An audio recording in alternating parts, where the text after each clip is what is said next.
Hello, everyone, and welcome to UBS Trending. I'm Anthony Pastori.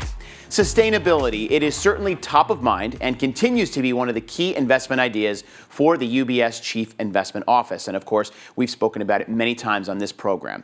As it mainstreams, however, we continue to hear questions from investors like yourselves.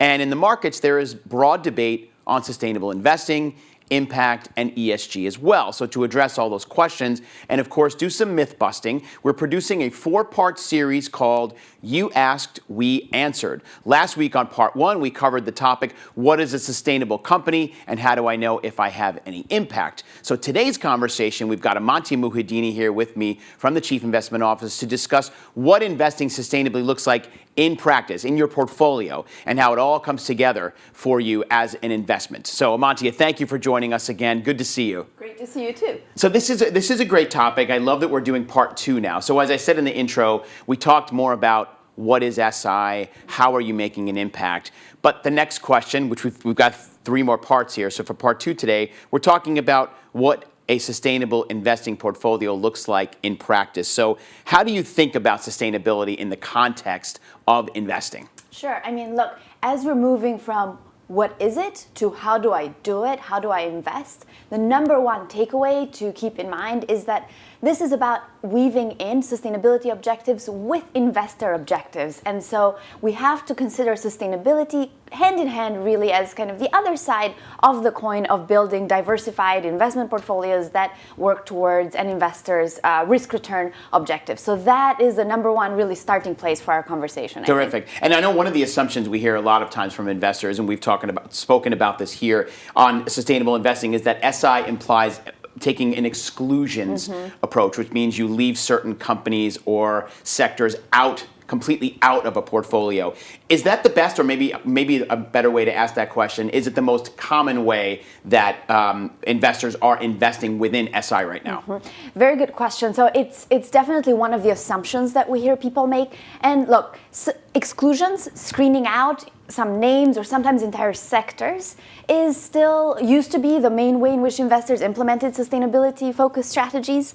There's still a place for this as a tool for investors, but what we're seeing is a shift broadly in strategies that are not only screening out companies, but screening in companies. So you know, the starting place is what goes in my portfolio, what is it that I want in order to align with my sustainability and investment objectives, rather than what do I kick out and then what am I left with? Yeah, that's really interesting. Screening in companies, and clearly the reason why I asked the question is because that is what a lot of folks think about when you think about sustainable investing, is taking companies out, screening them out. So you're saying to screen in. How do you do that?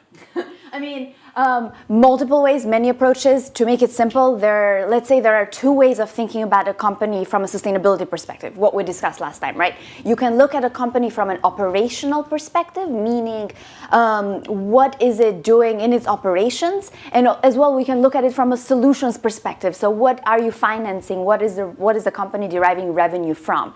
Each of these lenses will give you different types of strategies, so therefore different ways of screening in companies, reducing a global equity or global fixed income universe into the strategy that you want to put in your portfolio. Terrific. Yeah, with equities and fixed, certainly there are equity investors and there are fixed income investors, but you can do it whether you're an equity or a fixed income investor, you can invest sustainably. So let's keep those 2 lenses in mind that you just referred to, Amantia. How do you, in building an investment portfolio, I should say, let's start with lens number 1, which is the operational performance. How do you start there? Sure. I mean, so a couple ways of doing this also. Let's just say you care about operational performance. This means you want to look at how a company is governed. Are companies transparent? Are they diverse?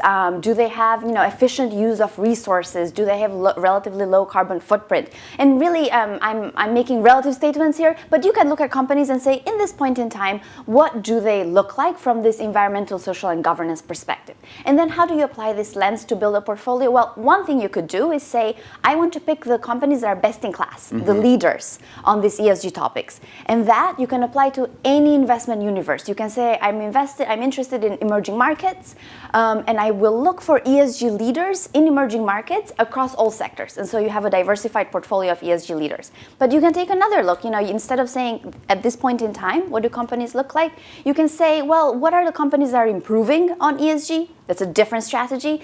Or what are companies that I can have an impact on through my investments, through engagement, and that gives you a third way of thinking about operational performance. Well, that's really interesting. My ears perked up at that last part because I have a feeling a lot of investors want to know the companies that I can have an impact on. So what do you mean by that? And when you say that investing in companies that I as an investor can have an impact on, particularly in this case? Yeah, I mean, this is kind of the tricky thing of investing in public equities, right? But let's take an example. Let's say that you believe that when companies have gender diverse boards or any kind of diversity, that supports performance. Now, two ways of thinking about this. One way is you can invest in those companies that are in the top X percentile by gender diversity, right?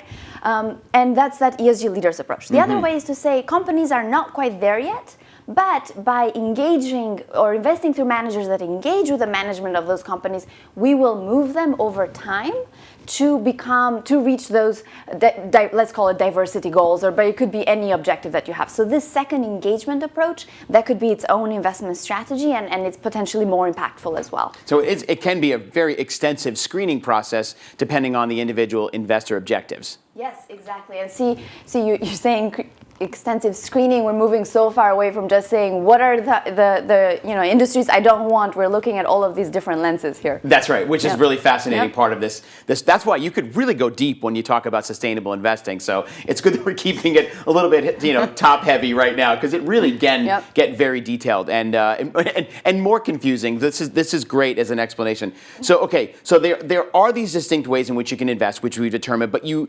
talked about this second lens, which is solutions perspective, as we were talking about the operational one. So what does that mean when you're going in it from a solutions perspective? Sure. So instead of looking at how a company does its work, how it runs its operations, you can look at what it does. So what is it deriving revenues from? And this, another word for thinking of a solutions-driven sustainable strategy is almost like saying this is a thematic strategy. So you pick an investment theme, you have a sustainability thesis, and you look for companies that are aligned with that theme. And by the way, you can do this in fixed income as well. So you're not just looking at what companies are doing, but you're looking at those bonds that the use of proceeds is going towards specific themes. Like you care about the environment, you invest in bonds that are focused on greening buildings, for example, for an issuer. So it's this other lens of operational, the other side of the coin here. Right, I think that's also a common misconception that it's only the equity market that is connected to sustainable investing. So there are lots of fixed income products that do fit into that particular bucket of SI. Yes, exactly. Right. And I think the important takeaway here is all of these approaches that we're discussing, we think of them as distinct components of an investment portfolio. So back to the first point, as investors are thinking of what is it that I care most about, apply that lens to considering what's the specific risk-return profile that you want in your portfolio and put it all together with a financial advisor, of course. Of course, exactly. Our piece of advice every time we have a chat, right? Talk to your financial advisor.